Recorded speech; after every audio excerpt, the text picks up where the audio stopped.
Hello. So one of the benefits of getting a little bit older is that you start to give less of a crap about what people think of you. And one effect this has had to me is to reunite me with my, or just kind of put me at rest with my complete nerdiness. Okay. So the interesting thing is I've been talking to a lot of musicians recently, and we're all nerds, really, I think, especially jazz guitarists, right? I mean, come on. And if you don't think you're a nerd and you're a jazz guitarist, you're probably just in denial.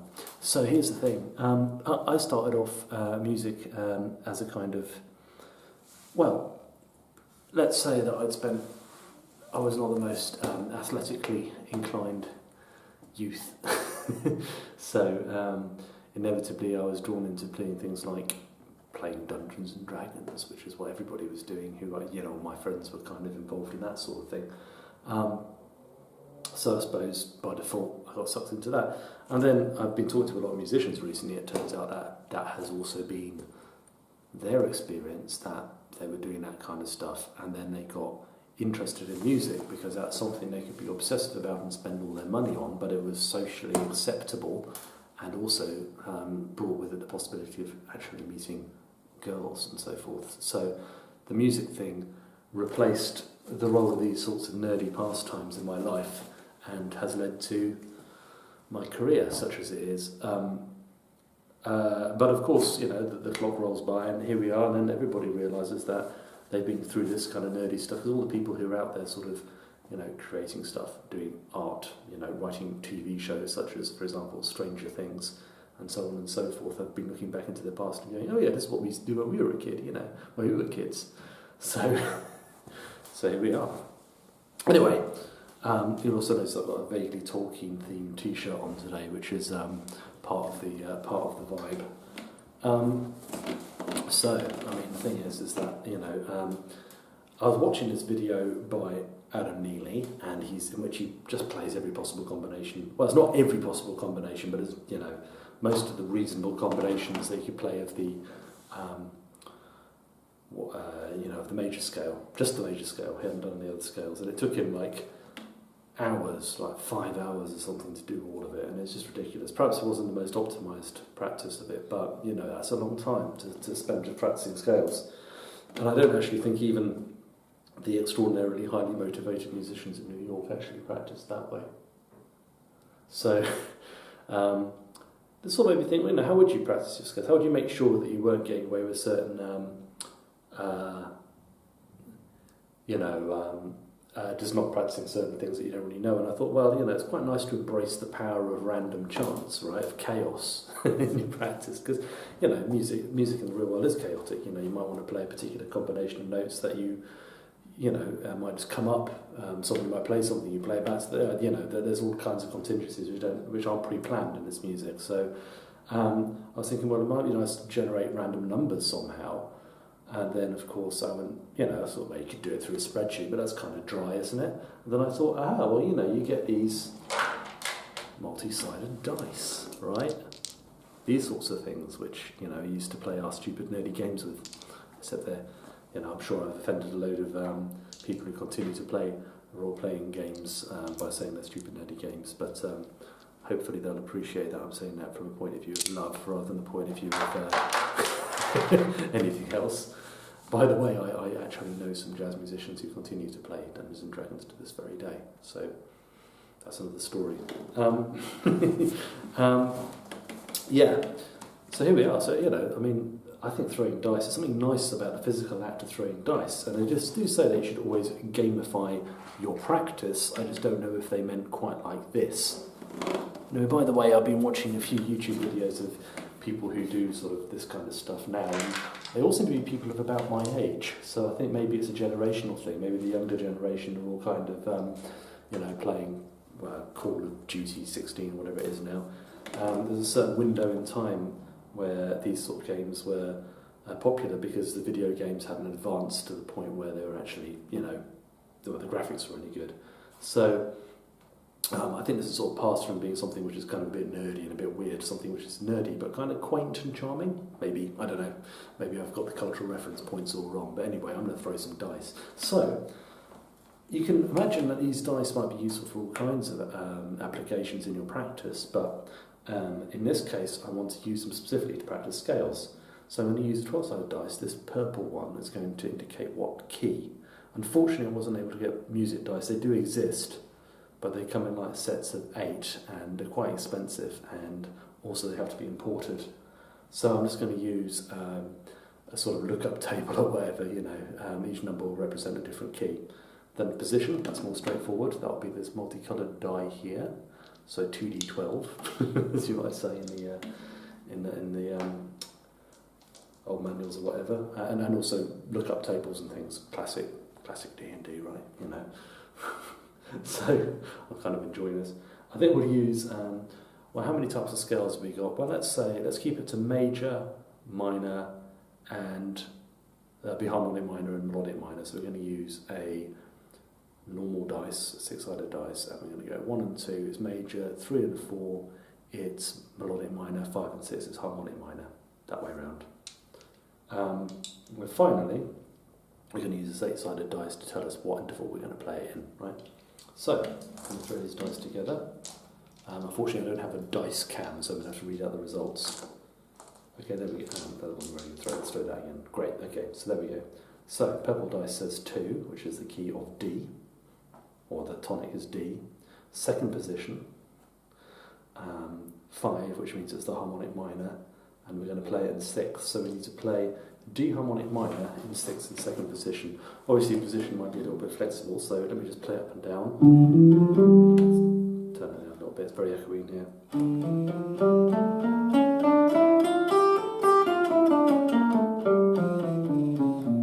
So that's your harmonic minor. Sorry about the rattly guitar. At some point it's nice, it needs to go to the nice Mr. Repairman for... So I'm going to play this in 6th, so here we go. Oh, okay. So, yeah, I'm just going to play it straight up in 6th, actually.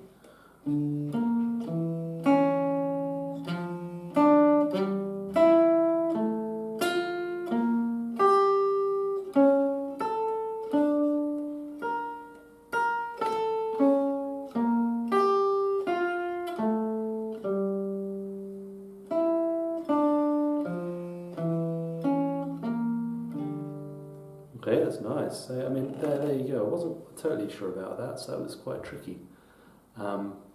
Let's try another one. Okay, so I've got 12 on the purple D12. That means we're going to do something in the key of B. Okay, 3 indicates melodic minor. Unless we've got, did I get through that? Yeah, let's do melodic minor anyway. I think I might have forgotten what number refers to which. 8 is 8th position, and we're going to do it in 6th again. So here we go. So, I mean, obviously the nature of random numbers is that they you know, you will get repetitions much more than you would think intuitively. That's just maths, okay? So we're going to go B, 8th position, B. So, I mean, it will be more like 7th position, I guess. I then will be playing the B melodic minor in 6th. So this is the scale. Oh, sorry, let me just try that again.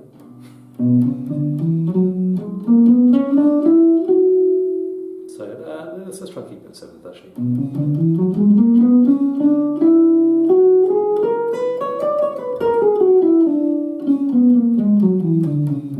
Okay, so we're going to go in 6th. So it's going to be like this.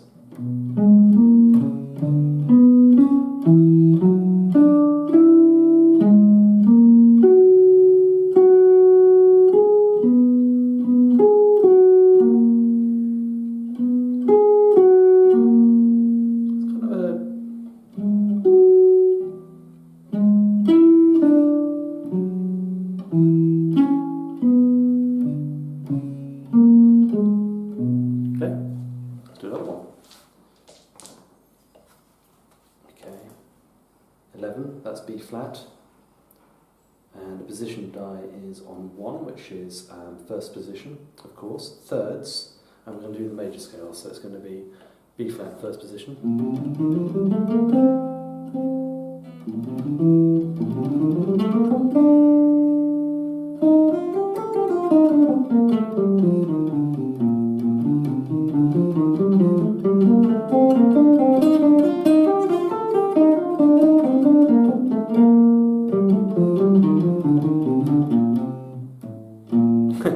Okay, and the next one. What you got here?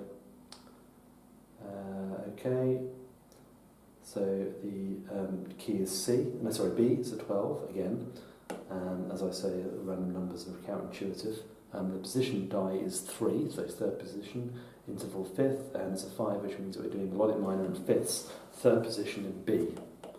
Is that going to work? I think it might be second position, more like.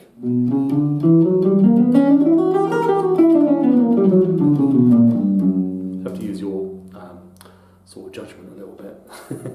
So we're going to go up in fifths. Let's just into this. So we're going to use that pattern, right?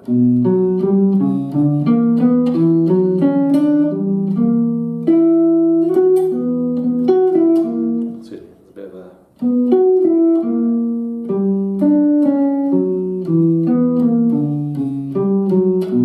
And so on.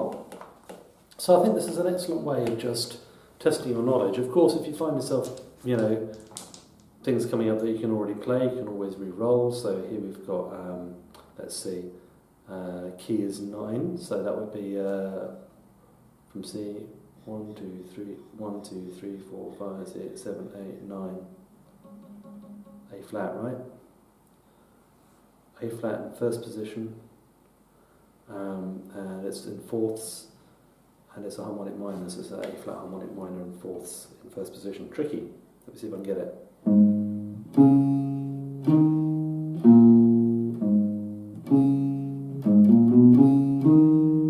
1, 2, 3, 4, 5, 6. Oh yeah.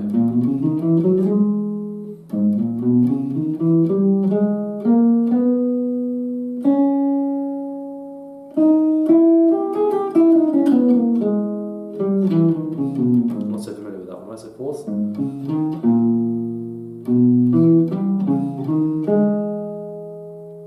What happens now?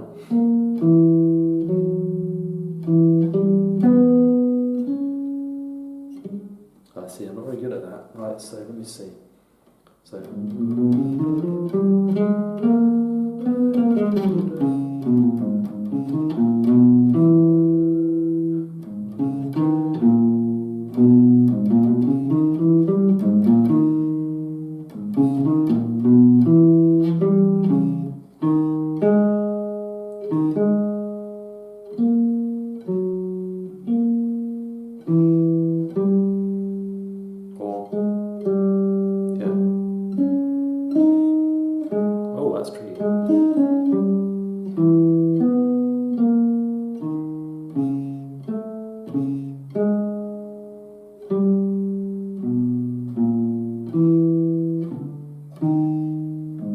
So I ended up fifths, so it should be fourth.